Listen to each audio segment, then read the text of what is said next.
ஹாய்ங்க வணக்கம். இன்னைக்கு பாருங்கள், மல்லிகைப்பூ செடி இது பதியத்துலேருந்து 2 பூ பூத்துருக்கு, எடுத்துக்கலாம். பாருங்கள், வெத்தலை கொடி நான் நட்டு விட்டேன்.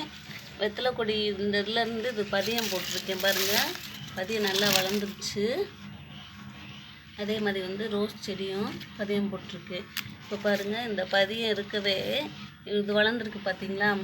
இதை இந்த இடத்துல வச்சு நம்ம மண்ணை போட்டோம்னா தொடர்ந்து நமக்கு பதியம் கிடச்சிட்டே இருக்கும்.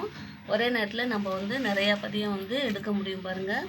அதனால இது கொடி நல்லா ஓடிட்டுருக்கு. திரும்ப இதை நான் இந்த ரோஸ் பதியத்தோடவே பதியம் போட்டு விடுறேன்.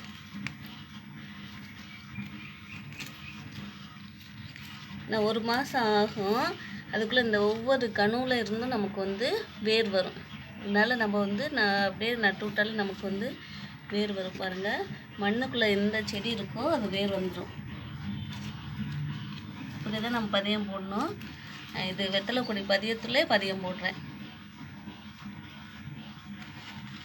இப்போ மழை பெஞ்சிக்கிட்டு இருக்கு பார்த்தீங்களா, இடையிடையே. அப்போம்போது இந்த மழை தண்ணிக்கு உடனே வேர் விடும். அதனால் இதை கட் பண்ணி எடுக்காமல் இப்போ இந்த வேர் வரத்துக்குள்ளே இது சீக்கிரமாக இன்னும் நிறையா வேர் விடும் பாருங்க. அதனால் நான் எடுக்கும்போது வீடியோ போடுறேங்க. பாய்ங்க.